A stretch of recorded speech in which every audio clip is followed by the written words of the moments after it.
네, 휴일이었던 어제 하루 346명이 코로나19 양성 판정을 받았습니다. 그러면서 신규 확진자 수가 다시 300명대로 내려온 거죠. 그러나 여전히 수도권을 중심으로 산발적인 감염이 이어지면서 재확산의 우려는 여전히 계속되고 있습니다. 한편 오늘 0시 기준 국내 백신 접종자가 31만 명을 넘어선 가운데 정부는 아스트라제네카 백신의 만 65세 이상 접종 여부도 조만간 결정할 방침인데요. 관련 내용들 백순영 가톨릭대 의대 명예교수 최영일 시사평론가와 함께 짚어보도록 하겠습니다. 네, 두 분 어서 오십시오. 안녕하세요. 예. 교수님 요새 계속 400명 확진자 이어지는 게 꽤 됐잖아요. 예, 한 3주 정도 됐습니다. 예, 그러나 300명 아래 200명대로 내려오진 않고 그리고 뭐 확진자가 꽤 나올 때는 500명까지 가지만 확산은 많이 안 되고 있고 이런 상황은 어떤 거예요? 예, 일단 372명이니까요. 지난주 한 주 평균이. 네. 전혀 변함이 없고 서울 수도권인 경우에 있어서는 오히려 약간 증가 추세고요. 80%를 차지하고 있습니다, 지금. 근데 그 이전 주에는 한 75%, 6% 정도였기 때문에 오히려 서울 수도권은 약간 늘어나고 비수도권인 경우에서 좀 안정세를 보이고 있는 것으로 보여서 네. 이 서울 수도권은 지금 이 3차 유행의 처음 시발지이기도 하고 인구 밀집지 지역이기 때문에 전체 인구가 한 2천만 명 정도 되지 않습니까? 예. 그러니까 이게 간단히 좀 줄어들 것으로 보이지는 않고 지금 이 수준만 유지되는 것도 굉장히 다행이라고 생각하는 것이 네. 2월 15일부터 이제 완화가 되었고 이때 이미 이 설 연휴가 지난 상황이었기 때문에 이 영향이 크지 않았다는 것만 해도 사실은 굉장히 다행이라고 보이지만 예. 앞으로 좀 더 떨어져야 이제 새로운 이 거리두기 체제로도 갈 수가 있는데 지금 상황은 그렇게 썩 좋지만은 않습니다. 예. 평론가님 이제 날씨가 너무 좋아져서 이번 주도 그렇죠. 되게 쭉 좋더라고요. 맞습니다. 이 좋은 날씨에 나가고 싶은 마음을 참는 게 또 관건일 것 같아요. 참지를 않더라고요. 그러니까요. 이동량이 늘고 있습니다. 실제로 이 주간 이동량이 2월부터 이제 전전주 대비 전주는 12% 이상 늘었고요. 네. 수도권은 조금 참는 것 같습니다. 9%대였고요. 지방의 경우에는 15%대였습니다. 저도 이 지지난주 주말에 부산을 잠깐 다녀올 일이 있었는데 예. 거기는 거리두기가 체감되지 않아요. 어머. 영업시간 제한도 다 풀려 있습니다. 예. 그러다 보니까 밤 늦게까지 술 먹고 싶으면 술 먹고 밥 먹고 싶으면 밥 먹고 그러니까 일상생활의 느낌이에요. 물론 이제 이 업주분들 입장에서는 철저하게 거리두기나 인원 제한을 유지하기 위한 노력들을 하는 모습은 눈에 띄었습니다. 네. 수도권의 경우에도 이제 10시까지로 풀려 있는 상황이라 그리고 이제 거리두기가 변경되면 또 어떻게 될 것인가 여기에 대한 기대감들이 있습니다. 예. 그렇다면은 수칙만 잘 지킨다면 이제 시간 제한은 좀 풀릴 것 같고 또 이 5명 이상 사적 모임 집합 금지도 풀릴 것 같고 네. 예. 풀리지 않았습니다. 근데 풀릴 것 같은 느낌이 자꾸 모임을 촉발하는 효과를 내고 있는 것 같습니다. 예. 주말에 이동량 많이 아마 이제 오늘 발표가 나올 것 같은데 어제 그제 이동량 많이 늘었을 것 같고요. 그리고 이제 꼭 이제 장거리 이동이 아니라 하더라도 장거리 여행도 많이 늘었는데 예. 거기다가 수도권 내의 지역 이동도 굉장히 활발합니다. 이 등산도 있죠. 산책도 있죠. 네. 운동도 있죠. 모임도 있죠. 그래서 이렇게 날씨가 좋으면 적어도 멀린 못 가도 주말에 많은 분들이 겨울에 좀 참았던 운동을 해야 되겠다. 그러니까 운동이라든가 우리가 이제 식물의 경우를 이제 대비해서 부릅니다만 예. 햇볕 좀 쬐고 싶다. 네. 그러니까 광합성 좀 해야겠다. 근데 이거는 건강에 좋은 거잖아요. 그런데 네. 거리두기만 철저하게 지키신다면 문제가 없는데 혹시라도 문제는 뭐냐 하면은 명소는 사람들이 몰린다는 거죠. 식당을 가도 맛집엔 사람들이 모이고 네. 그렇지 않은 곳은 또 굉장히 이제 한산하고 또 이제 외부로 나가도 뭐 서울 인근의 명사는 사람들이 줄 서서 산에 올라갈 정도로 몰리고 또 그렇지 않은 곳은 한산합니다. 그래서 이 사람들의 이동 특성이 몰리는 곳에 몰린다. 이런 점을 감안한다면 예. 상당히 조심하지 않으면 이러한 이제 계절적 요인이 또 하나의 바이러스 촉발 요인이 될 수 있다. 이렇게 봐야겠습니다. 근데 예. 정 나가고 싶으면 지금 시기에는 좀 덜 유명한 데 가시는 것도 괜찮을 것 같아요. 그러니까 사실은 조금 우리가 좀 이 집단 지성을 발휘한다면 예. 어디가 좀 사람이 덜 모이는지를 확인하고 움직이는 것이 이제 필요한데 네. 여러분 저 내비게이션 다 쓰시니까요. 자, 어느 쪽이 길이 몰리고 어느 쪽이 좀 한산하다 그러면 한산한 쪽으로 또 몰리게 되거든요. 예. 이런 효과들 때문에 어쨌든 조심은 각자 하시는 수밖에 없습니다. 그러네요. 예. 네, 세부적으로 들어가서 수도권 감염 추세는 어떻게 보시는지도 궁금한데 일단 감염 재생산 지수만 한 주 전과 비교해서 따져보더라도 전국적으로 보면 줄었는데 수도권 같은 경우에는 거의 비슷한 모습을 보이고 있단 말이죠. 어떻게 보세요? 예, 서울 수도권의 경우에 지금 아직도 2단계입니다. 예. 그리고 5인 이상 모임 금지. 물론 이 직계 가족은 제외가 되었습니다만 예. 이게 너무 지금 장기적으로 가다 보니까 상당히 많이 해이해진 부분들이 있어요. 예. 그렇기 때문에 서울 수도권에 있어서의 감염 재생산 지수만 해도 이 비수도권인 경우에 있어서는 사실은 상당히 많이 줄어서 전체적으로 1 이하로 내려가기는 했는데 수도권인 경우는 변함없이 1 정도를 유지하고 있어서 이것이 감소 추세로 가기 어려운 부분들이 분명히 있죠. 또 서울 수도권에 있어서 임시선별진료소에서도 매일 50 내지 70명 이상 정도가 나오고 있어요. 이 얘기는 예. 지역사회에 있어서의 무증상 감염이 상당히 아직도 남아있다는 것을 얘기하는 것이고 N차 감염의 고리가 끊어지지 않고 있다는 것을 뜻하시거든요. 예. 이게 반영하는 것이 감염 경로를 알 수 없는 환자의 수가 좀 더 늘어나고 있어요. 지금 23%나 되고 있기 때문에 서울 수도권이 지금 관건으로 보입니다. 일단 비수도권인 경우에서는 어느 정도 안정사이고 뭐 공장 같은 데서 좀 많이 나오기는 합니다만은 어느 정도 통제 가능한 수준인데 서울 수도권에서의 감염은 이것이 어디서 나올지 모르는 산발적인 집단 발생들이 계속 일어나고 있고 특히 요양병원 같은 데서도 나오고 있는 상황이라 이게 안심할 상황은 아닌 것으로 보입니다. 예.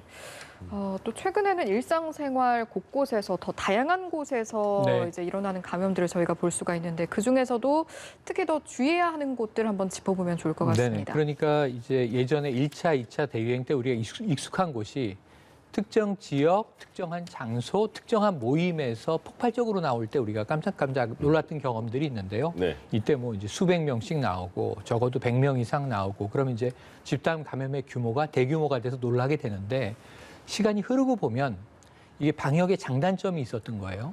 특정 구역에서 나오면 그 구역을 통제하면 됩니다. 네. 그 구역을 잡으면 돼요. 그런데 저는 지금이 좀 더 무섭습니다. 왜냐하면 지금은 어디서 감염될지 알 수 없는 상황이거든요. 아까 백 교수님 말씀 주셨지만 수도권은 대부분 위험합니다. 예, 예. 그러니까 왜냐하면 인구 밀집도가 너무 높고 일일 확진자의 한 80% 가까이가 수도권에서 나오고 있고 그런데 그럼 어디서 나오는지를 더 미세하게 들어가 보면 가정 그리고 직장도 이제 여러 군데가 나오고 있는데 최근에 또 콜센터도 나오고 네. 있고요. 예. 제조업 공장도 나오고 있고요. 심지어는 또 농축산가도 나오고 있고요. 그러니까 사실은 이게 특정한 영역을 구분하기 어려울 정도로 전방위적으로 나오고 있고 네. 학원도 나오고 있고요. 그리고 이제 이 어떤 모임에서도 나오고 있습니다. 업소에서도 나오고 있고. 그럼 이게 전방이죠. 그러니까 문제는 이제 대규모가 아니라 소규모이기 때문에 처음에는 한 자리 숫자가 나옵니다. 1명 확진. 예. 들어가 보면 여기서 3명, 9명, 그리고 12명, 특히 이제 지역사회 인구 분포가 그렇게 밀집돼 있지 않은 지역에서도 한번 나오면 마을 주민을 전수조사해 보면 상당수의 감염이 나오는 경우들이 최근에 있고요. 네. 이런 측면으로 본다면은 워낙 전방위적으로 나오고 있기 때문에 예. 우리가 하루 평균 300~400이 나오는데 이게 위치를 특정할 수가 없는 상황이에요. 그래서 수도권은 중심이고 네. 그래서 이런 부분에서는 좀 우려가 크고 또 하나는 병원에서도 지금 꾸준히 나오고 있거든요. 이런 측면에서는 여러 가지로 확산 가능성은 높고 이 뭔가 어떤 상황에서 여기서 더 폭발적으로 감염이 늘어날 때 베이스라인이 100명 아래라면은 이게 조금 우리가 심리적 대응이 가능한데 네. 지금 한 400명 정도를 기저로 놓고 여기서 터지게 되면 사실은 우리가 한 500명대에서 1200명으로 갑자기 뛰는 거를 경험했거든요. 예. 이런 측면에서는 이제 그때는 우리가 이제 중증 병상이라든가 여러 가지 고민들을 했던 시기가 있었는데 예. 지난 겨울이었죠. 그래서 이런 대목에서는 우리가 지금은 소규모 감염이라 하더라도 워낙 다발적으로 나오고 있다는 점에서 안심하기가 어렵다고 봐야겠습니다. 예. 예. 특히 또 최근에 눈여겨보고 있는 곳이 외국인 고용 사업장 이런 곳들인데 수도권 그리고 충청권에 대해서 이 환경검사라는 걸 실시한다고 하거든요. 이게 어떤 맞습니다. 내용입니까? 그러니까 처음에 이제 동두천 외국인 노동자들이 이제 주로 모여서 사는 지역입니다. 여기 직장이 아닙니다. 예. 굉장히 이때 아찔했던 대목은 뭐냐면 이 모여 사는 분들의 직장은 또 수도권 여러 군데로 퍼져 있었던 거예요. 양주도 있고 부천도 있고 뭐 포천도 있고 이러다 보니까 이 모여 계시면서 혹시라도 감염이 확산됐다가 직장으로 가면 2차 전파가 여러 군데서 일어나고 그분들이 또 일하는 분들이 또 퍼질 거 아닙니까? 네. 이런 경우가 굉장히 방사형으로 위험한 경우가 되겠는데 선제 검사를 통해서 다행히 그래도 잡아낸 거예요. 처음에 80명이 나와서 놀랐는데 금방 90명, 100명대 넘어갔거든요. 예. 그래서 이제 이 외국인 노동자들에 대한 환경 검사는 이루어지고 있었지만 더 강화가 되고 있는 상황이고 수도권, 충청권을 하는데 환경 검사는 쉽게 생각하시면 우리가 검사는 그냥 그 개인들이 이제 PCR 검사를 하는 거죠. 결과를 보는 건데 환경은 이 환경 자체가 혹시라도 바이러스가 숨어 있다가 다발적으로 퍼질 위험이 없는지를 지난해 부천의 물류센터를 기억하시면 되는데 그때 이제 어떤 직장 환경이었냐면 물류센터 중에 냉동 창고가 있다 보니까 추운 곳에서 작업을 하는데 방한복, 방한모, 방한화를 맞아요. 함께 신는 거였습니다. 그때 이 개인 검사 외에도 환경 검사를 하면서 혹시 작업장 내에 바이러스가 잔존해 있는 곳이 없는지를 엄청나게 꼼꼼하게 거의 스캐닝 하듯이 검사를 했거든요. 환경 검사는 그런 겁니다. 그러니까 생활 공간 내에서 어찌 보면 공용 화장실이라든가 또는 공동으로 이용하는 주방이 있다든가 공동으로 이제 운영하는 뭐 식당이 있다든가 했을 때 그러한 곳에 바이러스가 없는지를 검체 채취를 해서 철저하게 조사를 하는 것인데 여기서 이제 잔존해 있는 바이러스가 여러 군데서 나온다면 감염 위험이 높다 이렇게 이제 판단이 되는 그런 방식입니다. 예. 지금 좀 부가 설명을 드리자면 네. 그 환경 검사라는 것이 굉장히 편리한 이유가 이 어떤 감염자가 있다고 그러면 주변 환경에 결국은 오염을 시킬 수밖에 없는 것이고요. 네. 예. 그것을 채취를 해서 이렇게 도마를 해서 채취를 해서 PCR 검사를 해서 바이러스가 있는지 없는지를 검사하는 건 아주 간단한 일이거든요.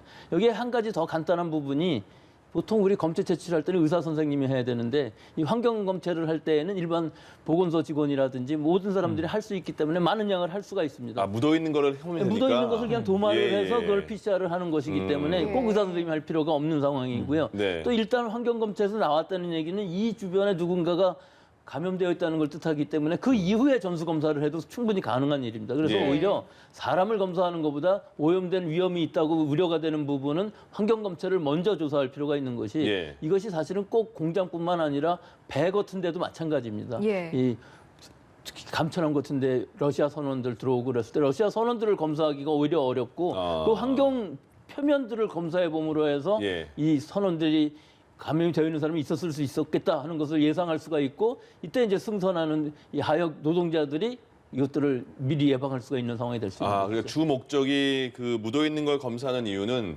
확진자가 있기 때문에 여기 바이러스가 묻어 있을 것이다 그런 거잖아요. 예, 그렇습니다. 그런데 그거는 그런 그 전파도 있습니까? 묻어 있는 거에 대해서 내가 어떻게 손을 만지거나 뭐 했을 때 본인이 전파되는 가능성도 있는 거예요. 물론 가능성이 있습니다. 예. 예, 주변에 많은 양이 있다면 예를 들어서 아주 감염이 심각해져서 증상이 많이 나타나는 사람들이 오염을 시켰다 그러면 충분히 가능성도 있는데 여기서 이제 제일 중요한 것이 우리가 얼마나 마스크를 잘 쓰고 또 뭘 만졌을 때 손을 얼마나 잘 씻고 얼굴을 안 만지느냐 하는 부분이기 때문에 사실 감염 경로로서는 상당히 적기는 하지만 감염이 안 된다고 할 수는 없기 때문에 충분히 검사만 한다면은 특히 항만 같은 데도 굉장히 중요한 역할을 할 수 있을 것으로 이건 대규모 사업장에서는 진짜 필요한 것 같네요. 아니 도심에서도 중요한 게 예. 우리가 이제 예를 들면 콜센터에서 집단 감염이 나왔다. 예. 콜센터가 독립 건물을 쓰면 모르는데 복합 건물에 한 2개 층 네네. 정도 쓰고 있다면 우리가 제일 먼저 의심하는 게 엘리베이터잖아요.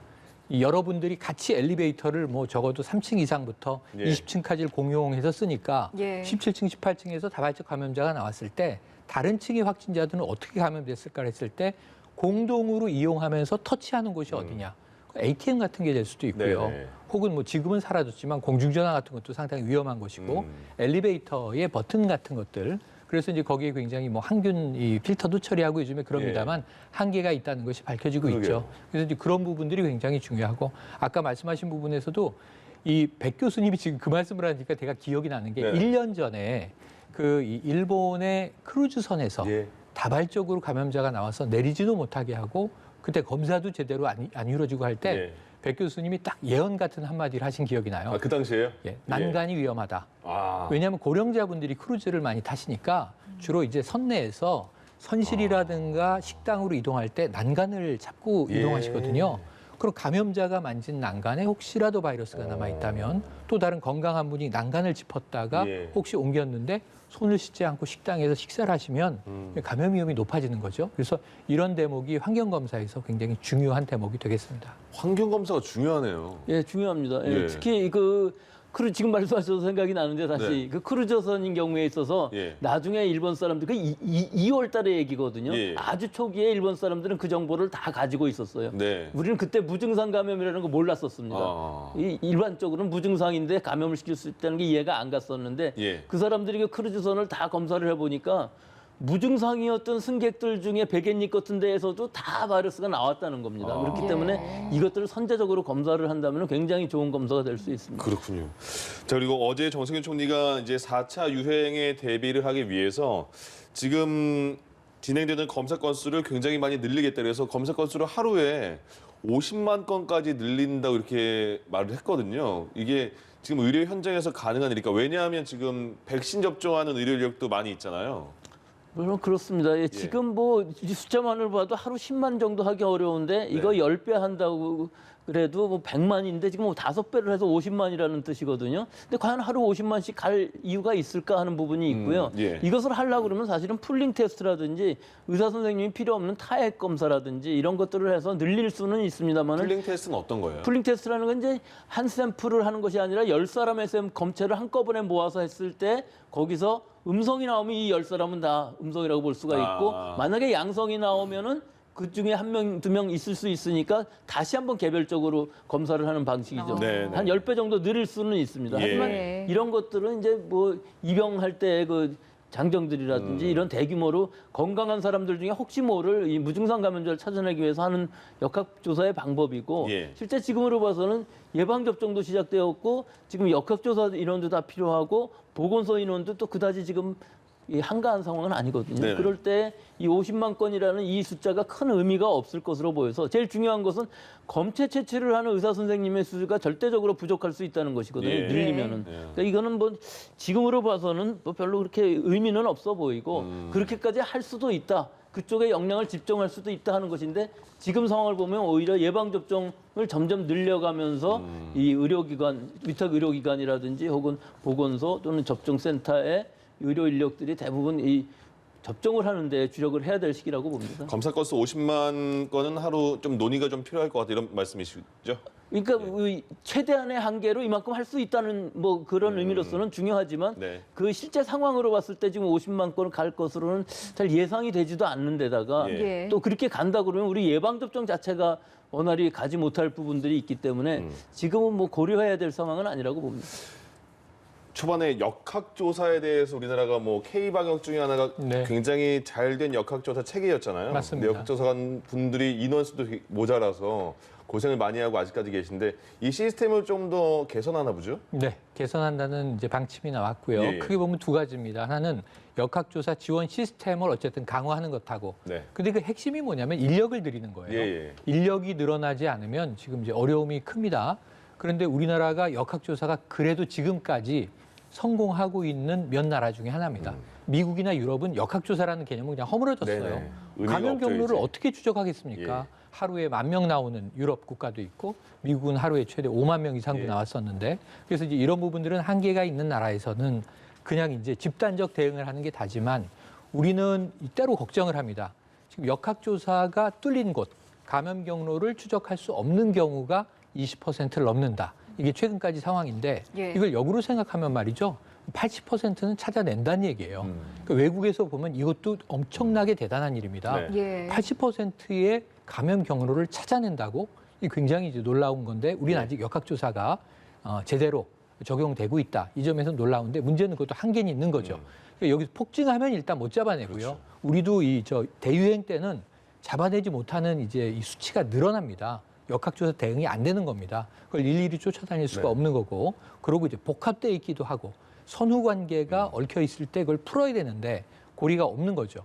이거 뭐 사실은 탐정하고 비슷한 일입니다. 네네. 바이러스를 추적하는 탐정의 역할인데 역학조사관이 원래 많지가 않았죠. 지금까지 소수 늘려왔지만 이제는 좀 체계적으로 대폭 인력 지원을 하겠다는 방침이 나와서 예. 시군구별로 이제 존재하거든요. 보건소 중심으로 움직이고 예. 한때는 우리가 역학조사에 이 특수전 사령부에 정예 요원들도 투입했었습니다. 지난 겨울에. 그러네요. 예, 이런 상황들을 본다면 역학조사의 중요성 이제는 좀 상시적인 인력을 강화하겠고 이 인력만 늘려서 될 문제는 아니죠. 그래서 여러 가지 역학조사 체계들을 조금 더 간소화하고 고도화하면서 지원 체계도 강화한다는 방침이 나와서 예. 이게 좀 제가 기대하기는 조속히 이루어졌으면 좋겠다. 그러네요. 빠르게 작동했으면 좋겠다. 이런 기대를 가져봅니다. 예.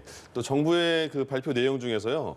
만 12세 이하니까 초등학생까지인 것 같아요. 그 소아들이 코로나에 걸렸을 때 경미한 증상까지는 그럼 집에서 자가격리하는 게 좋을 것 같다 이런 방침을 내세웠거든요. 이 부분은 어떻게 보세요? 예, 그러니까 아이들뿐만 아니라 그런 아이들을 가지고 있는 부모, 성인의 경우에 있어서도 자가 치료를 하는 것이 어떻겠냐는 부모가 부분인데. 걸렸을 때도. 예, 부모는 예. 걸렸는데 아이는 안 걸렸을 네네. 경우 아이도 같이 들어가야 되는 상황이 되거든요. 예. 그러니까 이게 초기부터 나왔던 얘기인데 사실은 이 자기 자신의 경증이나 무증상일 경우에 자기 자신의 판단으로 내가 열심히 격리를 해서 내 아이한테 안 걸리게 하겠다. 또 아이를 열심히 돌봐서 내가 안 걸리게끔 하겠다. 하는 것은 이거 인지상정이죠. 내가 걸렸는데 그렇죠. 아이에 안 걸리게 하는 건 굉장히 열심히 할 수밖에 예. 없는데 예. 일반적인 자가격리하고는 다른 상황이죠. 예. 그리고 심리적으로도 굉장히 안정적일 수가 있죠. 또 아이를 돌봐야 되는데 거기 격리 시설에 들어가서는 굉장히 여러 가지가 불편해서 네. 사실은 경증이나 무증상일 수밖에 없는 것이 이 연령층들이 다 젊습니다. 예. 12세 이하의 아이를 가지고 있는 부모가 아무리 나이가 들어도 뭐 50대는 아닐 테니까 예. 대부분 40대 이하일 테니까 한 2주일 정도 잘 치료만 하면은 즉 치료라는 것이 기다리는 것이거든요. 진통제 정도 먹으면서 기다리면서 경증이나 무증상으로 끝난다 그러면 굉장히 좋은 치료 방법이 될 수가 있는 것이고 또 이런 치료 시설이라든지 병상의 확보에도 상당히 도움이 될 수가 있는 것이죠. 그만큼 안 쓸 테니까요. 예. 이런 부분들이 여러 가지로 우리가 1년이 지나면서 여러 가지 통계 데이터들이 나와서 이런 데에서는 큰 문제가 없었다 하는 것이 알려졌기 때문에 네. 앞으로 이렇게 할 방침이라고 그러고 굉장히 바람직한 방법이라고 생각할 수 있습니다. 예. 예. 그리고 정부가 논의 중인 거리두기 단계 개편 이야기도 한번 해보도록 하겠습니다.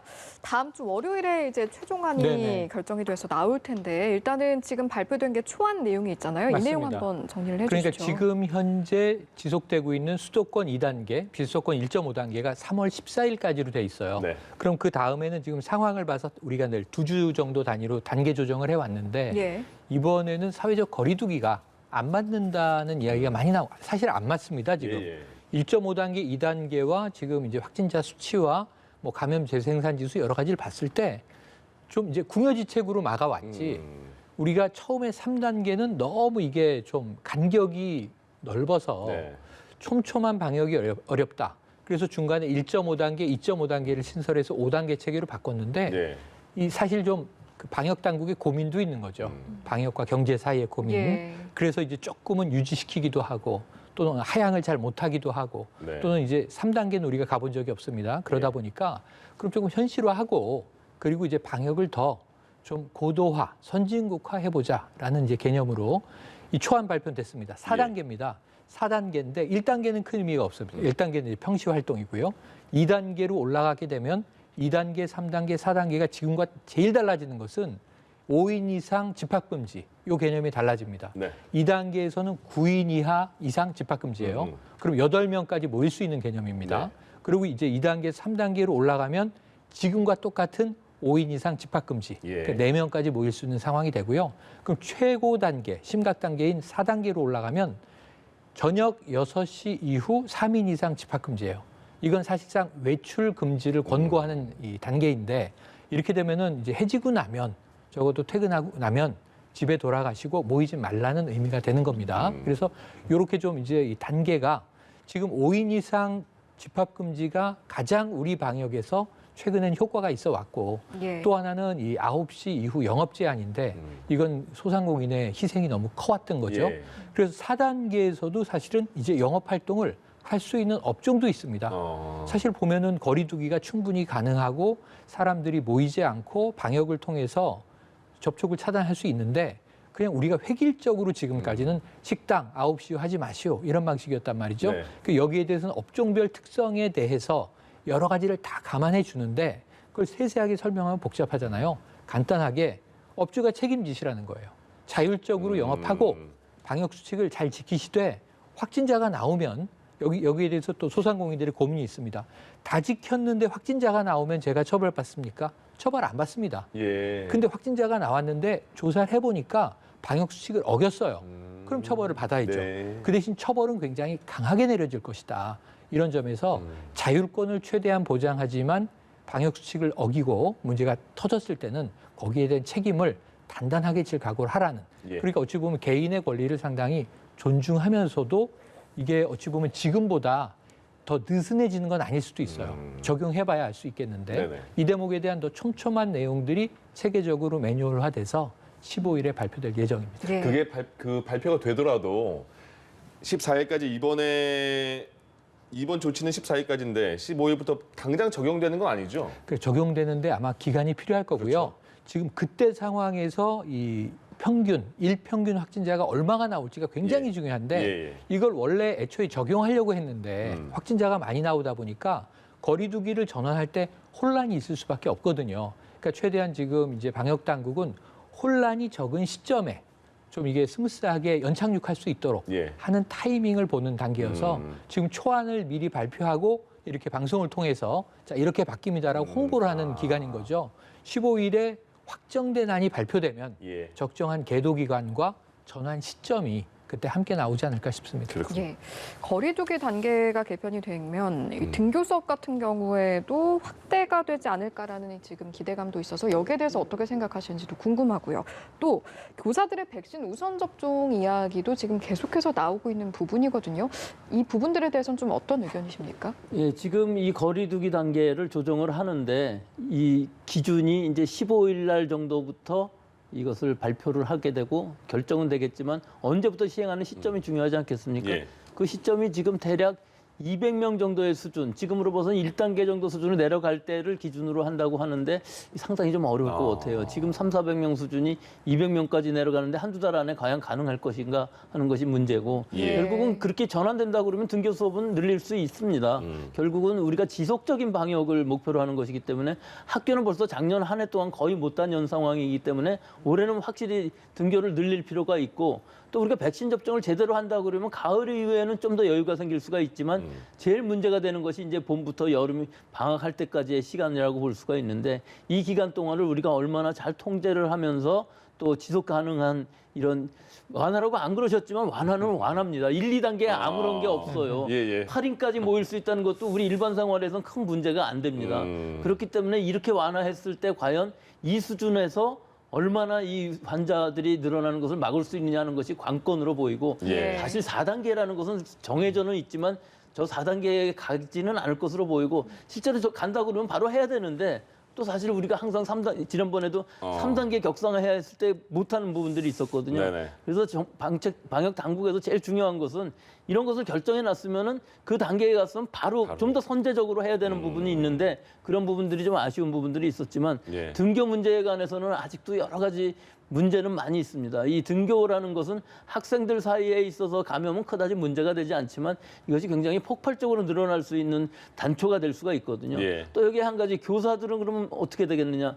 일단 우리 지금 방역에 있어서 이 재방 접종의 목적은 피해를 최소화하는 겁니다. 고령자부터 마치기 시작해서 위중증 사망이 가지 않게끔 하는 것을 우선으로 해서 약 1,000만 명 정도 맞추는 것인데 제 생각으로는 이게 우리 지금 65세 이상 인구가 한 850만 명 정도 되는데요. 예. 이 850만 정도의 인구가 다 맞춰져 갈 상황이라면은 이제 피해는 어느 정도 최소화할 수 있다고 보고 그때는 일단 교사분들은 먼저 맞춰야 되지 않느냐. 예. 맞춘다면은 모든 교사들을 다 맞춰야죠. 가능하면 저학년부터 시작해서 어린아이들을 돌보는 선생님부터 시작해서 고학년까지 가는 것이 순서가 아닐까 그렇게 생각하는데 예. 아직은 그 우선순위에 교사는 전혀 들어가 있지가 않습니다. 그렇죠. 또 65세 이상 850만 명을 과연 2분기 안에 다 맞출 수 있는지도 아직 그 물량 수급 때문에 확실치가 않아요. 아직은 변동성이 많은 상황이지만 예. 원칙으로 보면 그렇게 하는 것이 좋지 않을까 저는 개인적으로 그렇게 생각합니다. 예. 다음은 변이 바이러스입니다. 계속해서 지금 코로나19 백신 예방 접종이 시작됐는데 변이 바이러스가 계속 나온다니까 이 백신이 또 변이 바이러스에 듣는가 네네. 이런 것도 있잖아요. 그래서 우리나라도 또 방역을 좀 강화하나 보죠? 일단은 검역을 강화하고 검역이군요, 출입국을 일단. 강화하는 네네. 겁니다. 그럴 수밖에 없죠. 우선 국경을 막아야죠. 예. 국내에도 변이 바이러스가 일부 들어와 있는 것들은 이제 계속 발견이 돼 나가고 있는데 아직 다수는 아니죠. 네. 전체 인구 분포에 비하면. 그런데 유럽하고 미국은 지금 유럽은 아예 변이 바이러스가 우세종이 됐다. 이런 외신 보도들이 나오고 있고 예. 미국도 상당수 지금 변이 바이러스가 발견되고 있다. 지금 이런 상황이에요. 그러니까 이제 문제는 지금 접종을 굉장히 속도전으로 펼쳐나가고 있는 백신이 변이에 적용이 되느냐 안 되느냐. 근데 일부는 적용되는데 일부는 잘 듣지 않는다라는 또 결과들이 나오고 있고 예. 또 영국발 같은 경우에는 일부 뭐 이제 파이자나 모더나 백신이 효과가 있는데 남아공발에는 또 별 효과를 못 내고 있다. 이런 발표도 나오고 있고요. 예. 그러다 보니까 이제 우려가 커질 수밖에 없는 거죠. 지금 백신 업체들은 이미 개량형 백신 연구에 들어갔다. 다만 이게 플랫폼 형태의 연구기 때문에 예. 첫 백신을 개발할 때처럼 1년 가까운 시간이 들진 않을 것이다. 한 6주 정도면은 변이 바이러스를 잡을 수 있는 백신이 개발된다라고 또 이야기를 하고 있어요. 예. 그럼에도 불구하고 문제는 새로운 백신이 나오고 못 나오고의 문제가 아니라 지금 현재 첫 백신에 대한 지구적인 수급 상황을 보면 우리나라도 이제 102번째이긴 합니다만 그래도 계획을 잡고 있고 어쨌든 총체적으로는 7,600만 명분의 백신을 계약하고 빨리 그것을 수급하기 위해 노력을 하고 있는 과정이거든요. 네. 예. 여기에 못 미치는 나라가 부지기수가 되는 거죠. 그런데 그럼 변이 백신을 언제 또 그럼 개발된 이후에 수급하겠느냐, 언제 또 이 접종하겠느냐 이 계획을 생각하면 굉장히 혼란스러운 문제거든요. 예. 1차적으로는 변이 바이러스의 국내 유입 속도를 최대한 늦춘다. 네. 이게 우리의 지금 총력전이에요. 그래서 이제 시간을 벌어야 되는 거예요. 검역은 최대한 강화돼 있고 PCR 검사 음성 확인을 3번 받아야 외국에서 이제 국내로 들어오는 이제 사람들이 국내에 입국을 할 수 있는 상황입니다. 예. 알겠습니다.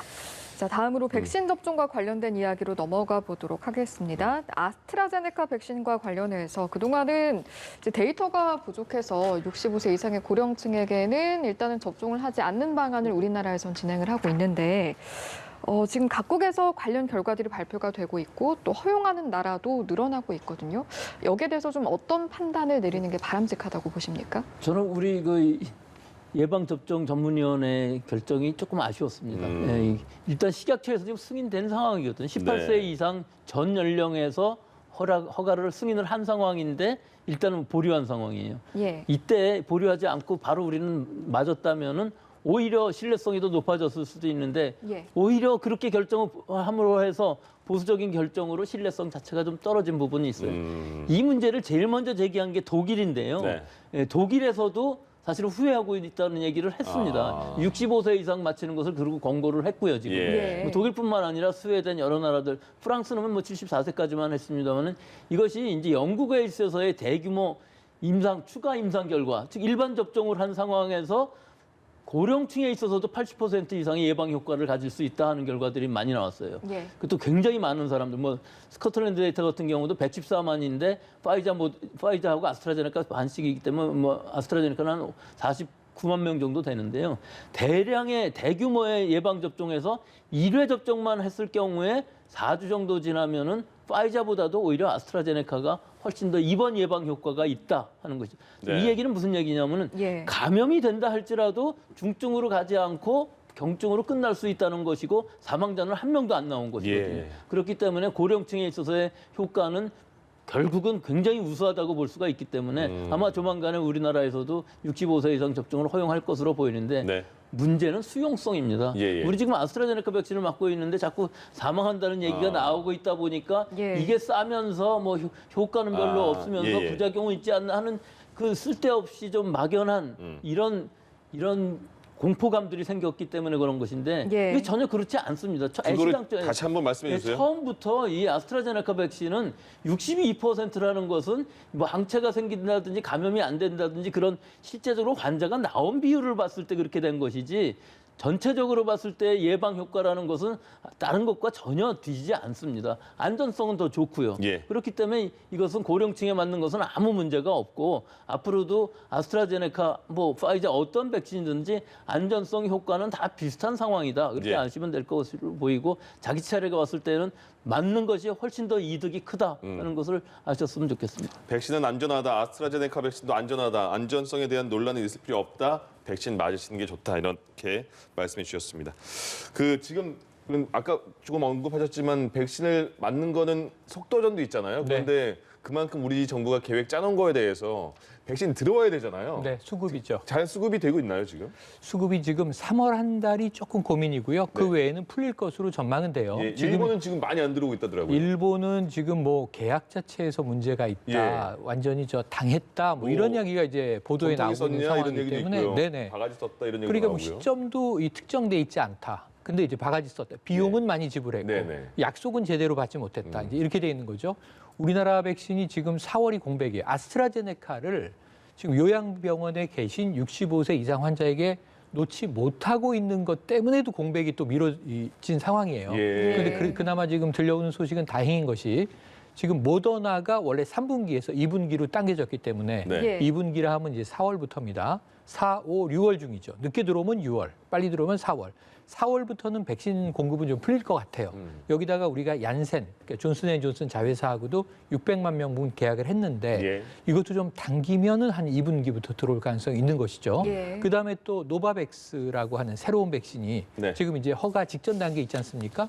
그런데 지금 미국의 파우치 소장이 이야기를 빌린다면 아까 백 교수님 말씀처럼 모든 백신이 지금 승인된 건 다 좋은 백신이다. 예, 예. 그래서 고를 필요 없이 음. 내 옆에 있는 백신을 지금 즉시 맞으면 된다. 네. 그래서 제일 좋은 백신은 뭐냐?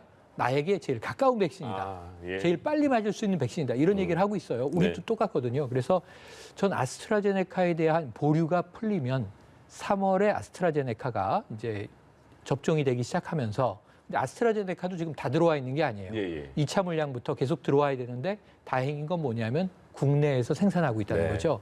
그 이런 강점을 가지고 지금 아스트라제네카 중심으로 3월 말까지 버텨나가면 4월부터는 제 생각에는 아스트라제네카, 모더나, 노바백스, 얀센 여러 개의 백신이 아마 순차적으로 도착할 가능성이 많아져서 예. 2분기부터는 적어도 한 4종 내외의 백신이 국내에서 접종될 것으로 전망을 해봅니다. 네, 알겠습니다. 오늘 두 분과 함께 정말 자세하게 좋은 말씀 잘 들었습니다. 백순영 가톨릭대 의대 명예교수 최영일 시사평론가 두 분과 함께했습니다. 고맙습니다. 고맙습니다.